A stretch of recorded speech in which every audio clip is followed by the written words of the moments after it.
Hello hi नमस्ते आदाब। स्वागत करता हूं मैं आपके अपने यूट्यूब चैनल जेडीएस एजुकेटर पर। तो आज की क्लास में हम बात करेंगे नए आइडियाज़ के बारे में बात करेंगे, क्योंकि पिछली क्लास में हमने क्या देखा था। पिछली क्लास में हमने वैदिक पीरियड देखा था और उसमें हमने पढ़ा था कि 3000 वर्ष पहले क्या हुए, लोहे के आविष्कार हुए।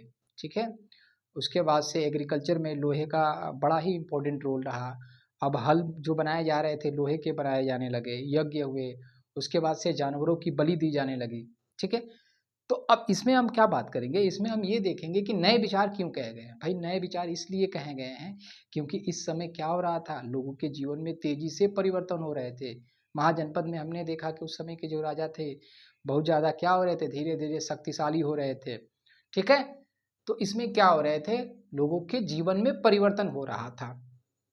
तो इसमें हम क्या क्या पढ़ेंगे, इसमें पढ़ेंगे हम बुद्धिज्म, जैनिज्म और उपनिषद के बारे में हम पढ़ेंगे। ठीक है, तो 2500 वर्ष पूर्व हम बात करें कि वर्तमान से 2500 वर्ष पहले की बात करें। ठीक है, 2500 वर्ष पहले, ठीक है, यानी कि 6 BC 6 सेंचुरी में दो नए धर्मों का उदय हुआ। ठीक है, दो नए धर्मों का उदय हुआ।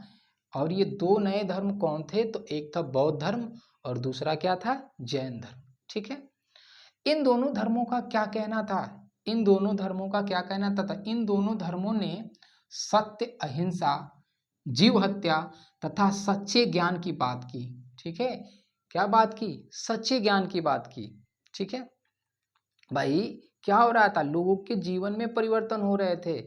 हमने वैदिक पीरियड में देखा कि वहाँ पे क्या हो रही थी, जानवरों की बलि दी जा रही थी, और जानवरों की बलि दी जा रही थी। और वहीं देखा जा रहा था कि कृषि में क्या है, जानवर इस्तेमाल हो रहे थे। अब वहीं क्या हो रही है, जानवरों की बलि दी जा रही है। तो बताइए कि कृषि में क्या, कृषि में एग्रीकल्चर में परिवर्तन होगा कि नहीं होगा। तो भाई इस किसी न किसी के तो दिमाग में ये बातें आएंगी ना कि आखिर आखिर सत्य क्या होता है, अहिंसा क्या होता है, जीव हत्या क्यों हो रहा है। तो इन दोनों पर बात कौन करेंगे, इन सभी विषयों पर बात कौन करेंगे, तो इन सभी विषयों पर बात करेंगे कौन, गौतम बुद्ध और महावीर स्वामी। तो इनके क्या विचार थे, तो इन्होंने बात किया सत्य, अहिंसा, जीव हत्या और सच्चे ज्ञान की खोज, कि आखिर ज्ञान क्या होता है। ठीक है, तो इन दोनों धर्मों के उदय का अगर मुख्य कारण माना जाए तो बदलती हुई क्या थी, कृषि अर्थव्यवस्था थी। हमने अभी बात किया, तो इस समय की जो दोनों धर्मों के उदय का जो मुख्य कारण क्या था, आपसे प्रश्न पूछ सकता है। तो बदलती हुई कृषि अर्थव्यवस्था। ठीक है, अब वहीं देखते हैं कि 2500 वर्ष पहले यानी कि छठी सेंचुरी में, यानी कि छठी सेंचुरी में, यानी 6 सदी यानी कि 6, ठीक है, ईसा पूर्व की बात करें तो उपनिषदों की रचना हुई। उपनिषद का मतलब क्या होता है कि गुरु के समीप बैठकर क्या करना, सीखना, गुरु के समीप बैठकर सीखना। तो उपनिषदों की रचना की बात की जाए तो उपनिषदों की रचना कब हुई, 2500 वर्ष पहले इसकी रचना हुई। इनमें किसकी बात की गई, इसमें बात की गई आत्मा और परमात्मा की, कि दोनों क्या है, एक है। आत्मा और परमात्मा क्या है, एक है। ठीक है, तो 2500 वर्ष पहले, फिर यहाँ देखेंगे 2500 वर्ष पहले आपने पढ़ा होगा आश्रम व्यवस्था। तो आश्रम व्यवस्था पर चर्चा कब हुई थी, तो आश्रम व्यवस्था पर बात कब हुई, 2500 वर्ष पहले आश्रम व्यवस्था की बात हुई। तो मनुष्य के जीवन में चार चरण, कितने चरण, चार चरण से गुजरता है। मनुष्य का जीवन कितने चरण से गुजरता है, चार चरण से गुजरता है। वो कौन कौन सा है, तो क्या है, ब्रह्मचर्य है, उसके बाद से क्या है, गृहस्थ है, वानप्रस्थ है और सन्यास है। ब्रह्मचर्य का मतलब ये होता है कि आप क्या करो, सदा जीवन व्यतीत करो और ग्रंथों का पाठ करो। यानी क्या करना, सदा जीवन व्यतीत करना, सदा जीवन व्यतीत करना, पाठ करना, ग्रंथ पढ़ना। और वही बात अगर गृहस्थ की बात करें तो शादी विवाह करिए, ठीक है, पत्नी के साथ रहिए। उसके कुछ समय बाद जो तीसरा चरण आता है वानप्रस्थ, यानी कि गृहस्थ छोड़कर आप जंगल में चले जाइए, ठीक है, तपस्या करिए। उसके बाद जो चौथा चरण आता है वो क्या होता है, सन्यास, यानी सब कुछ छोड़कर क्या कर लेना, सन्यास कर लेना। तो मनुष्य के जीवन कितने चरणों से होकर गुजरता था, तो चार चरणों से, ब्रह्मचर्य, गृहस्थ, वानप्रस्थ और सन्यास। ठीक है, फिर आगे देखेंगे, अगर बौद्ध धर्म की बात करें तो बौद्ध धर्म के जो संस्थापक थे वो कौन थे, सिद्धार्थ गौतम, सिद्धार्थ गौतम, ठीक है। यानी महात्मा बुद्ध का जो बचपन का नाम क्या था, तो सिद्धार्थ गौतम था। इनके जन्म की बात की जाए तो इनका जन्म कब हुआ था, तो 2500 वर्ष पूर्व सिद्धार्थ गौतम का जन्म हुआ था, ठीक है। अगर वही प्रश्न पूछता है कि ये किस परिवार से संबंधित थे, ठीक है, तो सिद्धार्थ गौतम क्षत्रिय परिवार से थे, क्षत्रिय परिवार से संबंधित थे। इनके पिता का नाम क्या था, इनके पिता का नाम सुधोधन था, जो शाक्य कुल के प्रधान थे। क्या थे, शाक्य कुल के प्रधान थे, ठीक है। अब प्रश्न यहाँ से एक पूछता है कि युवा अवस्था में ही बुद्ध ने सच्चे ज्ञान की प्राप्ति के लिए घर छोड़ दिया, यानी गृह त्याग कर दिया। अब उनके जीवन में ये चीजें कैसे आई, उनके मन में ये बातें कैसे आई, जिसकी वजह से उन्होंने घर का त्याग कर दिया। एक कहानी, पीछे की कहानी है कि जब सिद्धार्थ गौतम का जन्म हुआ तो एक ऋषि ने उनके बारे में भविष्यवाणी किया था कि ये बड़ा होकर एक तो बहुत बड़ा राजा बनेंगे, या तो सन्यासी बन जाएंगे, क्या बन जाएंगे, बैरागी बन जाएंगे। तो इनके पिता को ये बातें हमेशा सताती रहती थी। तो इन्होंने ऐसी व्यवस्थाएं की कि इनको क्या हो, किसी भी चीज की तकलीफ ना हो, हर सुख सुविधा इनको प्राप्त उन्होंने उनकी तरफ से, उनके पिता की तरफ से कराया गया, ठीक है। तो एक दिन की बात है, एक दिन जब बड़े हो गए, ठीक है, तो सिद्धार्थ अपने सारथी के साथ जा रहे थे। तो उन्होंने क्या देखा, 4 ऐसे दृश्य देखे जहां से उनके जीवन में परिवर्तन आया। 4 दृश्य क्या देखा था उन्होंने, क्या देखा, एक बूढ़े व्यक्ति को देखा, एक बूढ़ा व्यक्ति को देखा, ठीक है। तो उन्होंने पूछा कि ये बूढ़ा व्यक्ति कौन है, ठीक है, जो झुका हुआ है। तो उसके सारथी ने क्या बताया, उनके सारथी ने बताया कि ये बूढ़ा व्यक्ति है, मनुष्य के जीवन में ये अवस्था आती है, ठीक है, जो जन्म लिया है तो बूढ़ा जरूर होगा। फिर उन्होंने क्या देखा, उन्होंने क्या देखा, एक रोगी को देखा जो दर्द से क्या कर रहा था, कराह रहा था। फिर उन्होंने इसके बारे में पूछा, क्योंकि उनको दुख नहीं पता था कि दुख क्या होता है, क्योंकि वो ऐसे माहौल में रहे थे कि उनको बिल्कुल नहीं पता था कि दुख क्या होता है, तकलीफ क्या होती है, ठीक है। उसके बाद उन्होंने क्या देखा, एक मृत शरीर को देखा। तो उन्होंने पूछा इसके विषय में, तो सारथी ने क्या बताया कि जितने भी लोग पृथ्वी पर आए हैं सभी को क्या है, मरना है। यानी ये आदमी, इसको क्या कहते हैं, इसको मृत कहते हैं, मरा हुआ व्यक्ति। फिर उन्होंने लास्ट में क्या देखा, एक सन्यासी को देखा जो एक पेड़ के नीचे बैठकर आराम से भजन कीर्तन कर रहा था। तो उन्होंने देखा कि ये तो इसे तो किसी भी प्रकार का टेंशन नहीं है, कोई भी समस्या नहीं है, ठीक है। तो अब वो जब वापस घर गए तो उन्हें ये बातें हमेशा सताने लगी, ठीक है, सोचने लगी, क्योंकि ये प्रकृति का लिखा हुआ था। क्या है कि कोई टाल नहीं सकता, प्रकृति का लिखा हुआ कोई टाल नहीं सकता। तो उन्हें क्या था भाई, उन्हें मनुष्य के लिए बहुत बड़ा काम करना था। तो एक दिन वो रात में क्या हुए, घर छोड़कर निकल गए। तो युवा अवस्था में ही बुद्ध सच्चे ज्ञान की प्राप्ति के लिए घर छोड़ गए। जब उनके घर छोड़ने की, घर उन्होंने छोड़ा, उन्होंने सांसारिक सुखों का त्याग कर दिया, ठीक है। अब जो आदमी हमेशा सुख सुविधा में रहा है उसे कैसे पता चलेगा कि दुख क्या है। भाई दुख के लिए क्या करना होगा, आपको बाहर निकलना होगा उस दुनिया से। इसीलिए उन्होंने क्या किया, सांसारिक सुखों का त्याग किया, ठीक। तो अब हम बात करते हैं आगे। बोध गया, कुछ दिन तपस्या करने के बाद बोध गया बिहार में एक पीपल वृक्ष के नीचे उन्हें ज्ञान की प्राप्ति हुई। क्या हुई, ज्ञान की प्राप्ति हुई। और ज्ञान की प्राप्ति को क्या कहते हैं, निर्वाण कहते हैं। क्या कहते हैं, निर्वाण कहते हैं, ठीक है। आपसे प्रश्न पूछता है, ये प्रश्न पूछता है कि गौतम बुद्ध को ज्ञान की प्राप्ति हुई, कहाँ पे हुई, तो ठीक है, तो क्या बताएंगे हम लोग, तो बोध गया में। और इसे कहते क्या है, निर्वाण प्राप्ति को, प्रक्रिया को क्या कहते हैं, तो निर्वाण कहते हैं, ठीक। फिर नेक्स्ट पूछता है कि बुद्ध ने अपना प्रथम उपदेश,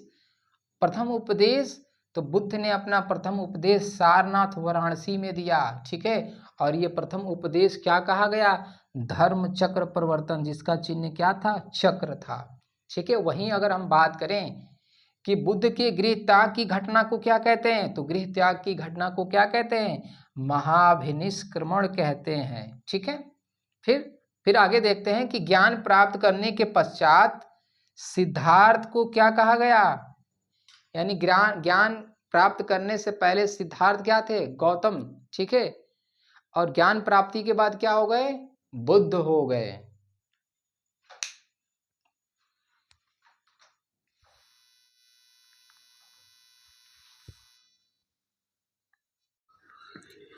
ठीक है, तो अब हम बात करेंगे बुद्ध की शिक्षाओं पर बात करेंगे। बुद्ध ने कैसी शिक्षाएं दी? ठीक है, तो बुद्ध ने कहा कि समस्त दुखों का जो कारण है इंसान की इच्छाएं हैं। ठीक है, यानी क्या कहा उन्होंने? कहा कि समस्त दुखों का कारण क्या है? इच्छा है। उन्होंने इच्छा को क्या कहा? तृष्णा कहा कि जो भी इंसान को दुख होते हैं उन सभी के पीछे किसका कारण है?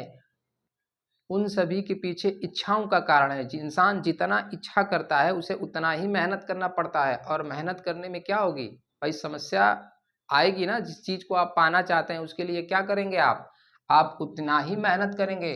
तो दुखों का कारण क्या है? इच्छा है। उन्होंने कहा कि इस पर काबू कैसे पाया जा सकता है? इस पे काबू आप बैलेंस लाइफ यानी कि आत्म संयम बनाकर अपनी इच्छाओं पर काबू पा सकते हैं। यानी बुद्ध ने क्या एडवाइस दिया? बुद्ध ने एडवाइस दिया, advice to live a balance life, एक सदा जीवन जीने के लिए। ठीक है, बुद्ध का फिर क्या मानना था? बुद्ध मानते थे कि हमारे कर्मों का परिणाम हमारे जीवन पर पड़ता है, यानी कि जो हम कर्म करते हैं उसका परिणाम हमारे जीवन पर पड़ता है। ठीक है ना। बुद्ध ने स्वयं को बुद्ध ने क्या कहा? बुद्ध ने कहा कि आप अपने स्वयं का विवेक इस्तेमाल करिए। ठीक है, इस पर एक कहानी है आपके एनसीईआरटी के बुक में। एक एनसीईआरटी के बुक में किसा गौतमी की कहानी दी हुई है। उसका बच्चा मर जाता है और वो अपने बच्चे को जीवित करने के लिए इधर उधर नगर में भटकती फिरती है। उसे विश्वास नहीं होता है कि उसका बच्चा मर गया है, और आखिरकार वो कहाँ पहुँचती है? वो पहुँचती है बुद्ध के पास। ठीक है, तो बुद्ध ने उसे बताया ये बातें कि नहीं, ये बच्चा मर चुका है, लेकिन फिर भी वो इस बात को नहीं मानती है। वो कहती है कि आप इसे क्या कर दीजिए, जीवित कर दीजिए।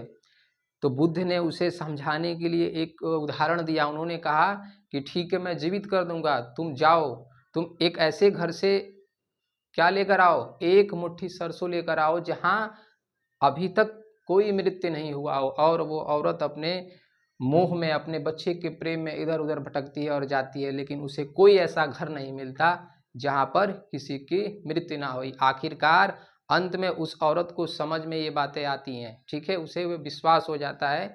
तो वो जो उसके मोह थे उसी के कारण उसे ये विश्वास नहीं हो रहा था, लेकिन बाद में उस बात को समझ पाती है। तो उन्होंने कहा अपने सेंसेस का इस्तेमाल करती है। ठीक है, तो बुद्ध ने क्या कहा कि स्व विवेक का इस्तेमाल करिए। किसका इस्तेमाल करिए? स्व विवेक का इस्तेमाल करिए। ठीक है, बुद्ध ने अपनी शिक्षाएं, अगर शिक्षाओं की बात की जाए तो ज़्यादातर अपनी बातें उन्होंने प्रकृत भाषा में कही, क्योंकि ताकि प्रकृत भाषा में आम जनता को आसानी से बातें समझ में आ पाए। ठीक है, तो उन्होंने कौन सी भाषा में अपने शिक्षाएं दी? तो अपनी शिक्षाएं उन्होंने प्रकृत भाषा में दी। ठीक है, किस भाषा में? प्रकृत भाषा। प्रकृत भाषा एक आम बोलचाल की भाषा थी। ठीक है, उसके बाद उनकी मृत्यु होती है कुशीनगर में। कहाँ? कुशीनगर में उनकी मृत्यु हो जाती। उन्होंने अपनी अंतिम सांसें कहाँ पे ली? कुशीनगर में ली। जिन लोगों ने बुद्ध की शिक्षाओं का पालन किया, ठीक है, उन्हें क्या कहते हैं? उन्हें बौद्ध कहते हैं। तो बुद्ध की शिक्षाओं को पालन करने वाले लोगों को क्या कहा गया? बौद्ध कहा गया। उनके मृत्यु के कुछ दिन बाद जो बौद्ध धर्म था वो दो भागों में बट गया। एक को बोलते हीनयान और दूसरा क्या है? महायान। हीनयान क्या होता है? जो बुद्ध को प्रतीक मानकर उनको मानते थे, उनका प्रतीक मानकर उनकी पूजा करने लगे। और एक ने क्या? उनके लिए मूर्ति बनवाया। क्या बनाया? मूर्ति बनवाया। तो बुद्ध के मृत्यु के बाद बौद्ध धर्म दो भागों में बट गया, हीनयान और महायान। ठीक है, अब हम बात करेंगे महावीर के जीवन पर हम बात करेंगे, यानी वर्तमान से 2500 वर्ष पहले। ठीक है, महावीर का जन्म हुआ। और जैन धर्म की अगर हम संस्थापक की बात करें तो जैन धर्म के संस्थापक कौन थे? महावीर स्वामी थे। ठीक है, कौन? महावीर स्वामी, जो कि 24वें तीर्थंकर हुए। जैन धर्म के कितने तीर्थंकर हुए थे? तो 24 तीर्थंकर हुए थे। ठीक है, जो पहले थे वो कौन थे? जो पहले थे वो थे पार्श्वनाथ। और 23वें कौन हुए? ऋषभदेव, सॉरी पहले कौन थे? ऋषभदेव। और 23वें कौन हुए? पार्श्वनाथ हुए। ठीक है, तो इनके जन्म की अगर बात की जाए तो इनका जन्म कहाँ हुआ था? तो इनका जन्म बज्जी महाजनपद के वैशाली नामक ग्राम में यानी गढ़ में हुआ था। आपसे प्रश्न पूछ सकता है, 2 क्वेश्चन बन सकते हैं। इनका जन्म अगर महाजनपद की बात करें तो आपका आंसर क्या होगा? कौन से महाजनपद में? बज्जी महाजनपद में। ठीक है, और गढ़ की बात करें तो कौन सा गढ़ था? वैशाली नामक गढ़ या संघ था। ठीक है, तो संघ में तो किस संघ थे? तो संघ में लिच्छवी कुल के एक क्षत्रिय परिवार से संबंधित थे। वहीं पीछे हमने महावीर के बारे में पढ़ा, महावीर भी एक क्षत्रिय परिवार से संबंधित थे। ठीक है, उसके बाद 30 वर्ष की अवस्था में इन्होंने घर त्याग कर दिया। कितने वर्ष की अवस्था में? 30 वर्ष की अवस्था में इन्होंने घर त्याग कर दिया और 12 वर्षों की कठिन तपस्या के बाद इन्हें ज्ञान की प्राप्ति हुई। उसके बाद इन्हें क्या कहने जाने लगा? इन्हें क्या कहने जाने लगा? इन्हें कैवल्य यानी कि ज्ञान की प्राप्ति के बाद इन्हें जिन कहने जाने लगा। ठीक है, तो ज्ञान के प्राप्ति के बाद इन्हें क्या कहने जाने लगा? जिन या विजेता। ठीक है, इनके अनुयायियों ने इन्हें क्या कहा? जो महावीर के अनुयायी थे वो इन्हें क्या कहते थे? तो इन्हें जैन कह के इन्हें संबोधित किया। अगर महावीर की शिक्षाओं की बात करें, इनकी जो शिक्षाएं थी, तो इन्होंने मनुष्य को 5 महाव्रत अपनाने की सलाह दी। ठीक है, कितने महाव्रत? 5 महाव्रत। ठीक है, वो कौन कौन से हैं? तो सत्य है, अहिंसा, चोरी ना करना, संपत्ति का अर्जन ना करना। ठीक है, और ब्रह्मचर्य का पालन करना। ये 5 महाव्रत उन्होंने दिया। ब्रह्मचर्य का मतलब कि शरीर के सभी इंद्रियों पर क्या करना? कंट्रोल करना। महावीर को महावीर इसलिए कहा गया क्योंकि उन्होंने अपने सभी सेंसेस पर, अपने सभी इंद्रियों पर कंट्रोल कर लिया था, इसीलिए उन्हें क्या कहा गया? महावीर कहा गया। ठीक है, अब जैन धर्म को मानने वाले की बात करते हैं तो जैन धर्म में कुछ बातें ऐसी थी, क्या करना? सत्य बोलना, चोरी ना करना, जीव हत्या ना करना। तो जैन धर्म को किसानों का उतना समर्थन नहीं मिला जितना व्यापारियों का, और यही कारण रहा कि भारत के तटीय राज्यों में जैसे गुजरात, महाराष्ट्र, कर्नाटक, उड़ीसा में जैन धर्म की पकड़ मजबूत थी। किसान जैन धर्म का पालन इसलिए नहीं कर पा रहे थे क्योंकि किसान क्या थे? जब किसानों को खेती में क्या करना होता था भाई? जुताई करनी होती थी खेतों की, तो उस समय जो कीड़े मकोड़े होते थे वो मारे जाते थे। तो यहाँ पे इन्होंने अपने शिक्षाओं में क्या कहा कि जीव हत्या नहीं करना है, और किसानों से जीव हत्या हो रही थी। तो इस समय किसानों को, यानी इसलिए किसानों को क्या, जैन धर्म को पालन करना क्या था? कठिन था। ठीक है, अब वही बात करें, इनकी भाषा की बात करें तो जिस तरीके से बुद्ध ने अपनी भाषा, अपनी शिक्षाएं किस भाषा में? प्रकृत भाषा में दी, ठीक उसी तरह महावीर ने अपनी शिक्षाएं प्रकृत भाषा में दी। ठीक है, तो दोनों लोगों ने किस भाषा को चुना था? प्रकृत भाषा को। ठीक है, और वहीं जैन धर्म की हम अगर शिक्षाओं के संकलन की बात करें तो लगभग 1500 वर्ष पूर्व, वर्तमान से 1500 वर्ष पूर्व यानी 500 एडी में महावीर की शिक्षाओं का संकलन गुजरात के वल्लभी नामक स्थान पर संकलित किया गया। ठीक है, तो इससे क्वेश्चंस बनते हैं स्टेटमेंट पर। ठीक है, और बहुत सारे क्वेश्चंस बनते हैं। एक पॉइंट छूट रहा है यहाँ पर, इसे देख लेते हैं। यानी महावीर का और क्या मानना था? तो महावीर का मानना था कि जो व्यक्ति ज्ञान की प्राप्ति करना चाहता है उसे गृहस्थ यानी रेनसिएशन अर्थात सांसारिक सुखों का त्याग करना होगा। ये महावीर और बुद्ध दोनों लोगों का मानना है कि अगर आप क्या करना चाहते हैं? ज्ञान की प्राप्ति करना चाहते हैं तो अभी आपको क्या करना होगा? आपको सांसारिक सुखों का त्याग करना होगा। ठीक है, तो आज की क्लास में इतना ही, फिर हम बात करेंगे अगली क्लास में। नमस्कार।